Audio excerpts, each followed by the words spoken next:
Hello, my dears. In this video, I'm going to tell you about an important point that you absolutely can't overlook in the world of tattooing, and for some reason, this issue is starting to gain traction again. Because sometimes, in videos, you come across recommendations that aren't really correct, when it comes to grips, or certain aspects specifically related to sterilization and maintaining sterility in our work as tattoo artists. And yes, sometimes the recommendations go overboard to the point where, honestly, I would call it fanaticism. I mean, yeah, when it comes to sterility, because honestly, I feel like even in surgical rooms they don't keep things that clean. That level of sterility that some tattoo artists talk about, saying, this is exactly how it has to be. And then a lot of tattoo artists start thinking, oh my god, that means I've probably already gotten infected 10 times. I need to see a doctor right away. I should just quit this field or I'll get sick, catch HIV, AIDS, hepatitis, and that's it, I'll die. That's it. So, yes, there are some basic things, and even a bit more than just the basics, that we need to follow in our profession.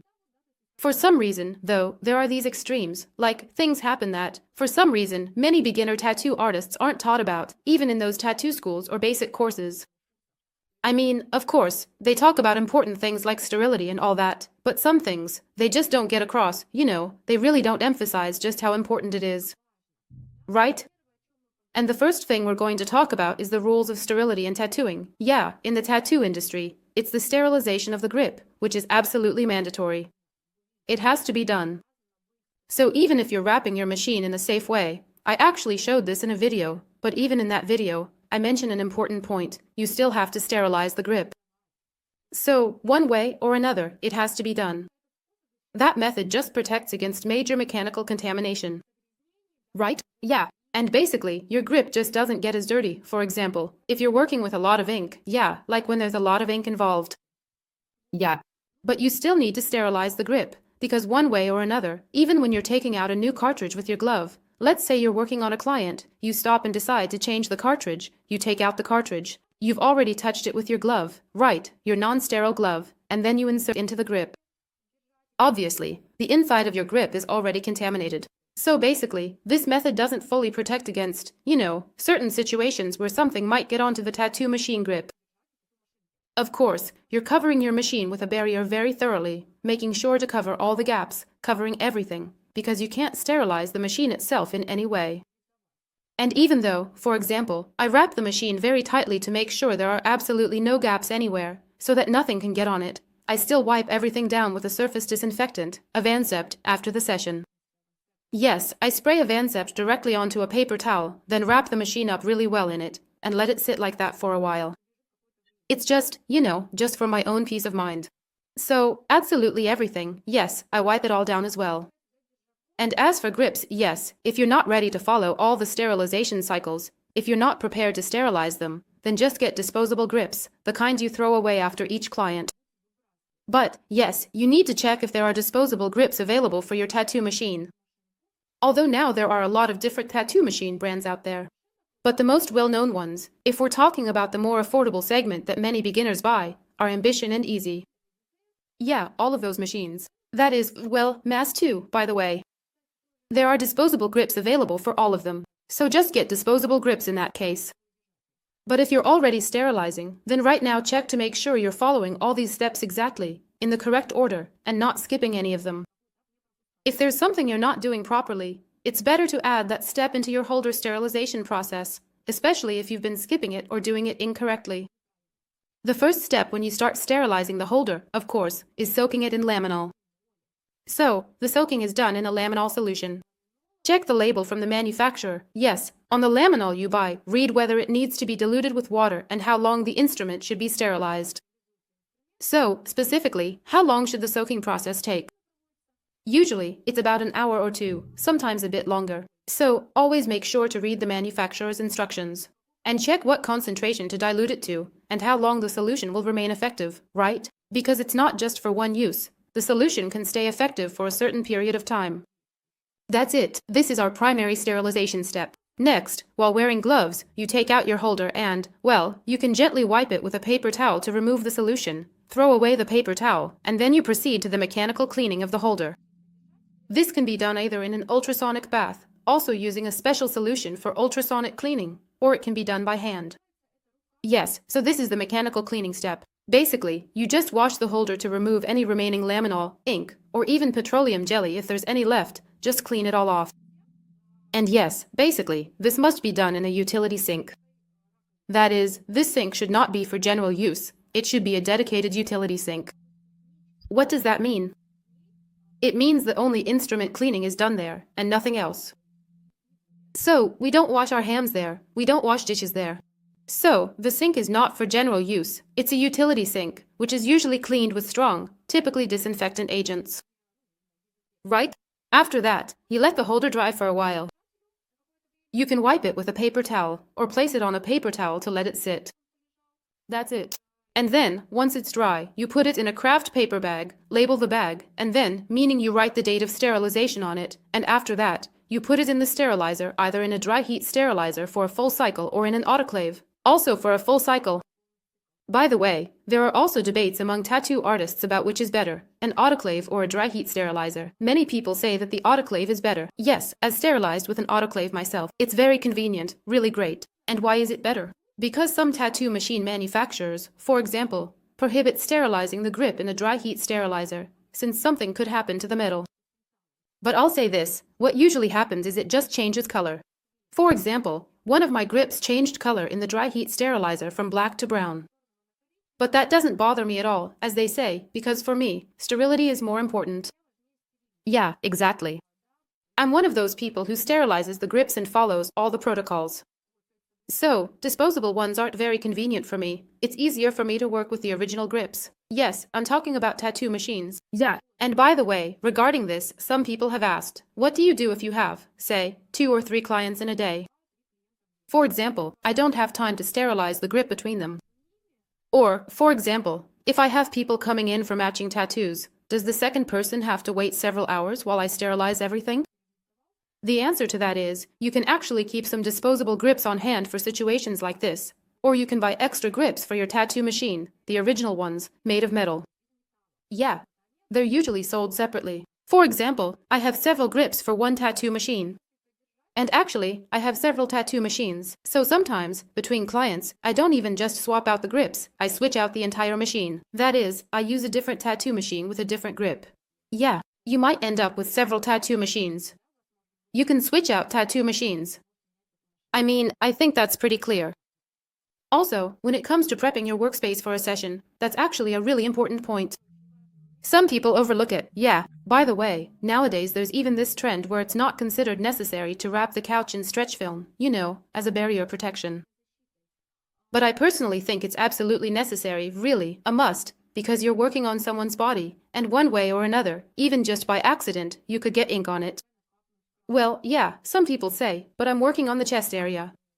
But the client's skin doesn't even touch the couch there. You could spill some ink, or maybe accidentally get some Vaseline on it. Anything can happen, right? Exactly. So, you need to wrap the couch with stretch film, at the very least, wrap the area where the tattoo will be done. For example, if you're working on the legs, wrap the half of the couch where the client's legs will be. If it's the upper body, then wrap the upper part of the couch. You get what I mean, right? It's important to wrap everything with stretch film, and before you prepare anything, like the area, the couch, or the holder, treat the surfaces with a disinfectant. Usually, the classic choice is a Vancept, so you absolutely have to follow all these steps and disinfect everything before the session. After you finish the session, carefully remove everything while wearing gloves, and after the session, disinfect everything again. Oh, and another thing, regarding some non-standard sterilization tips that some artists neglect, but are really important. Make sure to remove any hair during the session. Yes, keep your hair out of the way. If you have long hair, tie it up in a bun, a ponytail, or braid it, okay? That's it. And keep your hair away from your face. Why should you keep your hair away from your face? Simply because it will get in your way during the process, and you won't be able to fix it. That's it. By the way, I actually once saw a video somewhere where they were filming, and there was a tattoo artist working, and she adjusted her hair with her glove and then kept working. So, basically, the fact that she fixed her hair. Yeah, our hair is actually one of the least sterile parts of our body, because dust settles on it. If you just walk down the street, your hair basically collects all the germs and so on. That's it. But here, it's also about the fact that the artist, basically, with the glove she used to touch the client's skin in the tattoo area, with the Vaseline and all that, she also touched herself. So, this is a case of cross-contamination. That means the artist is also putting herself at risk. That's it. Well, it's a potential risk, right? So just tie your hair back. And also, yeah, just so nothing gets in your way, so that when you lean in close over the client's skin, your bangs don't end up touching their skin either. So keep an eye on this, and also ask your clients with long hair, especially if the tattoo is going to be on the back, shoulders, or collarbones, to tie their hair up in a bun too, so the hair doesn't get in the way.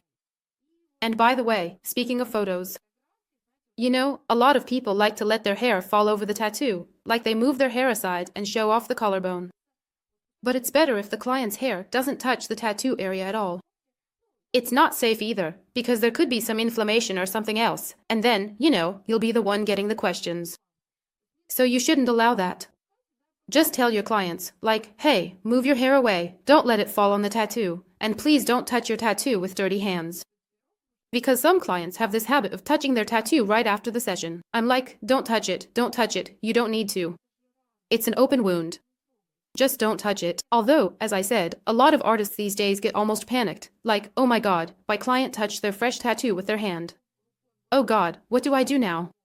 They're going to get infected and blame me. I say, come on, why are you so worried? It's just a scratch, right? Especially, well, I'm talking about artists who work with fine outlines. Of course, if it's a big tattoo with a lot of shading, then things can be a bit more critical. That's it. But here, it's basically just like scratches, and if the client touches it, it's fine, just always have chlorhexidine with you. And actually, by the way, I always have chlorhexidine for external use. That's it. And you just use it to treat the area, yeah. Well, I make compresses with it. And after the session, for example, I also apply it to the client's skin, you know, I kind of cover it. Sometimes I even soak the tattoo with it, just using a paper towel, just to sterilize it a bit. That's it. So basically, if the client touches the tattoo with dirty hands, just tell them, hey, please don't do that again, and just clean it with a cotton pad and some chlorhexidine. Nothing bad will happen, really. Just, you know, stay alert, be professional, be responsible. Oh, and by the way, regarding jewelry, always take off all jewelry, remove your rings, make sure to take off bracelets, take everything off, because otherwise, yes, there's also a risk of cross-contamination. Don't forget to remove your jewelry. And also, this goes for long-sleeved clothing as well. So, if you're wearing a sweater or working in a long-sleeve top, please roll up your sleeves, and before you start working with a client, spray your hands as well, yes, with a surface disinfectant. Or, yes, you can use a skin antiseptic instead. And after the session, it's also best to treat your hands, wash them, so that everything stays safe, sterile, and clean. That's it. Also, regarding the room where you work, it's absolutely important to ventilate the room. Ventilating is really important so that the air circulates a bit and gets cleaned. Of course, if your studio is in a basement, that's not really ideal, since there's no natural light and no natural way to ventilate the space.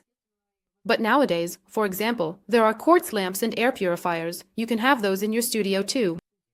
By the way, a quartz lamp is really convenient. Yeah, for example, you leave the studio or your office, you turn it on. They usually work automatically. It disinfects your space and then shuts off by itself. When you come in the next morning, the air is basically sterilized, which is great too.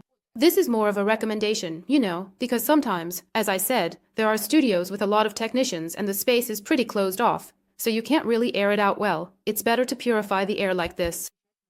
That's important too. And regular wet cleaning is also important. In general, wet cleaning in the studio should be done every day before clients arrive, and it's even better to do it after clients as well. Wipe the floors, clean everything up. If you spill any ink somewhere, clean it up right away, soak it if needed, so that nothing is left behind. So, wet cleaning is important, and of course, dust should be wiped off too. Also, regarding gloves, and in general, when it comes to barrier protection, there's a rule: you need to cover with a barrier everything that can't be sterilized and isn't disposable. Anything that's not disposable and that you don't wrap up must go through a full sterilization cycle. And regarding gloves, yes, this is also something that many people neglect.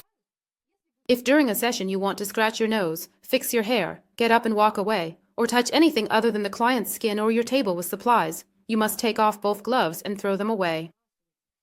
You shouldn't take them off and then put them back on again. because there's also a risk that you'll touch the non-sterile glove with your hand. And that's not going to be very good. In fact, it's going to be really bad, right? So it's better to just take off the gloves and throw them away. During a session, I might change gloves frequently, especially if it's a long session. For example, when we take a break and I want to grab something, or maybe take out a cartridge or something else. So with these gloves, please, don't get up and, think, oh, I'll just carefully take out a needle or something from the packaging. You shouldn't be taking anything out with those gloves. Do it all with your bare hands. Take out what you need, then put on clean gloves, and only then use the needles or whatever else you need. So basically, you shouldn't be touching everything with those dirty gloves. That's what I wanted to say about sterilization. That's the topic I wanted to discuss. Be responsible professionals as well, okay? There's no need to go overboard or become fanatical about it. Like, I don't know, being afraid if your glove accidentally tears during a session, or something like that.